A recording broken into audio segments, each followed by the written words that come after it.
নিচের ভগ্নাংশ ও দশমিক ভগ্নাংশগুলোকে শতকরা প্রতীক ব্যবহার করে প্রকাশ করি।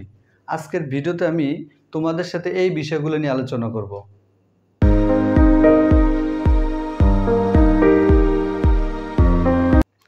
ডিয়ার স্টুডেন্টস, তোমাদের নবম অধ্যায়ে শতকরা অধ্যায়ের 95 পৃষ্ঠার 1 নংয়ের যে সমস্যাটা ছিল সেটা হলো নিচের ভগ্নাংশ ও দশমিক ভগ্নাংশগুলোকে শতকরা প্রতীক ব্যবহার করে প্রকাশ করতে হবে।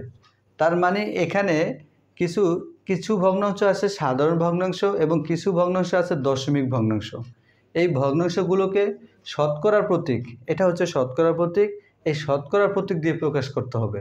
তাহলে আমরা অঙ্কগুলো কিভাবে সমাধান করব? দেখো তোমরা, 1 নম্বরে যে অঙ্কটা ছিল 24%, এটা হচ্ছে সাধারণ ভগ্নাংশ এবং এটা হচ্ছে দশমিক ভগ্নাংশ। এই সবগুলোকেই শতকরা প্রতীক দিয়ে প্রকাশ করতে হবে। তাহলে প্রথমে যে 1 নম্বর অঙ্কটা ছিল সেটা হলো 100-র মধ্যে 24, তাই এটাকে যদি আমরা শতকরা প্রতীক দিয়ে প্রকাশ করি তাহলে হয় 24%। তার মানে 1 নম্বর যে উত্তরটা আসবে সেটা হচ্ছে 24%। এরপর যদি 2 নম্বর অঙ্কটা তোমরা খেয়াল করো, 2 নম্বর অঙ্কটা দেখো 0.54, এটাকে ভগ্নাংশ করতে হবে, তারপরে শতকরা প্রতীক দিয়ে প্রকাশ করতে হবে। যেহেতু এটা দশমিক আছে সেহেতু এটাকে ভগ্নাংশ প্রকাশ করতে হবে। তাহলে দেখো, দশমিকের পরের যে সংখ্যাটা আছে সেটাকে আমরা লব ধরব। দশমিকের পরে যেই অঙ্কর সংখ্যাটি আছে সেটাকে লব ধরলাম, হরের জায়গায় একটা 1 লিখে দশমিকের পরে যতটা অঙ্ক ততটা শূন্য, তার মানে এখানে 2টা অঙ্ক আছে, 2টা শূন্য দেব। এখন এই যে ভগ্নাংশটা ছিল এটা ছিল দশমিক ভগ্নাংশে, সেটাকে কিন্তু আমি সাধারণ ভগ্নাংশে রূপান্তর করলাম। এখন এটাকে এই শতকরা প্রতীক দিয়ে প্রকাশ করলে তাহলে কত হয় দেখো, 100-র মধ্যে 54, তার মানে 54%। তাহলে আমাদের 2 নম্বর উত্তর হবে কত, 54%। এরপর যদি আমরা 3 নম্বর অঙ্কটা খেয়াল করি, 50-এর 21। এখন এই 50-এর 21কে শতকরা করতে হলে আমার হর 100 করতে হবে। এখন এখানে হর আছে কত, 50। তাহলে এই 50কে যদি আমরা 100 করি, দেখো 50-এর সাথে কত গুণ করলে 100 হয়, 50-এর সাথে আর 2 গুণ করলে আমার 100 হয়ে যায়। ঠিক একইভাবে আবার 21-এর সাথেও আমরা 2 গুণ করব। তাহলে গুণ করলে কত দেখো তোমরা, 50 দুগুণে কত, 100, আর উপরে থাকে 21 দুগুণে কত, 42। এখন কিন্তু এটা 100-র মধ্যে 42 হয়ে গেল। এখন এটাকে যদি আমরা শতকরা প্রতীক দিয়ে প্রকাশ করি তাহলে কিন্তু এখন এটা এভাবে করা যায় যে 42%।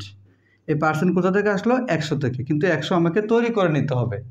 তাহলে 3 নম্বর যে প্রশ্নের উত্তর সেটা হচ্ছে 42%। এরপর যদি আমরা 4 নম্বর অঙ্কটা খেয়াল করি, 0.3%, এটা কিন্তু আছে এই যে 0.3, এটা কিন্তু আছে দশমিক ভগ্নাংশে। প্রথমত আমরা এই দশমিক ভগ্নাংশকে সাধারণ ভগ্নাংশে রূপান্তর করব। তাহলে রূপান্তর করলে দেখো, দশমিকের পরেরটাকে লব ধরবে, হরের জায়গায় 1 লিখে দশমিকের পরে একটা অঙ্ক একটা শূন্য, তার মানে এখন এখানে আছে কত, 10-এর 3। কিন্তু আমাকে যেহেতু শতকরা প্রতীক দিয়ে প্রকাশ করতে হবে, তার মানে নিচে আমাকে হর 100 হতে হবে। এখন এখানে আছে 10, আর 10কে কীভাবে 100 করা যায়, তাহলে এই 10-এর সাথে যদি আমি আরও 10 গুণ করি তাহলে আমার 100 হয়ে যায়। ঠিক একইভাবে এই 10 আবার লবের সাথে গুণ করতে হবে। এখন দেখো, নিচে থাকে 10 10-এ 100, আর উপরে থাকে 3 10-এ 30। এখন কিন্তু 100-র মধ্যে 30 হয়ে গেল। এটাকে আমরা যদি শতকরার প্রতীক দিয়ে প্রকাশ করি তাহলে হয় 30%। তাহলে আমাদের উত্তর হবে কত, 30%। এরপর যদি তোমরা 5 নম্বর অঙ্কটা খেয়াল করো, 5 নম্বর অঙ্কটা দেখো আছে 20-এর মধ্যে 23, আর এটাকে শতকরা করতে হবে। শতকরা করতে হলে হর 100 হওয়া লাগবে, এখানে হর আছে 20। এখন 20কে 100 করতে হলে 20-এর সাথে যদি আমরা 5 গুণ করি তাহলে কিন্তু আমার 100 হয়ে যায়। ঠিক একইভাবে এই 5 আবার উপরে লবের সাথে গুণ করতে হবে। তাহলে 5-এর লবের সাথে গুণ করলে দেখো 5 20-এ হয় কত, 100, আর উপরে থাকে কত, 3 5 15, 5 7 1, 5 10 আর 1 11, 115।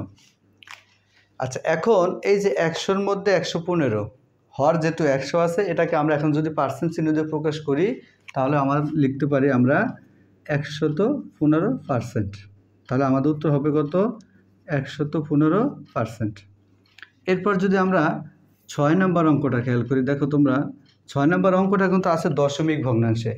এই দশমিক ভগ্নাংশ থেকে প্রথমত আমরা সাধারণ ভগ্নাংশে তৈরি করে নিব। দেখো তাহলে তোমরা দশমিকের পরের অঙ্কটাকে আমরা লব ধরবো, হরের জায়গাটা 1 লিখে দশমিকের পরে যতটা অঙ্ক ততটা শূন্য, তার মানে দুটো অঙ্ক আছে, দুইটা শূন্য। এখন 100-র মধ্যে 3, আর এটাকে যদি আমরা শতকরার প্রতীক দিয়ে প্রকাশ করতে পারি কিন্তু, তাহলে 100-র মধ্যে 3 এর অর্থ হচ্ছে 3%, তাহলে 3%, তাহলে আমাদের উত্তর আসবে কত? 3%। প্রিয় শিক্ষার্থীরা, আশা করছি খুব সহজেই তোমরা অঙ্কগুলো বুঝতে পেরেছো। যদি আমার ক্লাসগুলো তোমাদের ভালো লাগে তাহলে অবশ্যই সবাই লাইক, কমেন্ট, শেয়ার এবং সাবস্ক্রাইব করে আমার চ্যানেলটির সাথে থাকবে। ধন্যবাদ সবাইকে।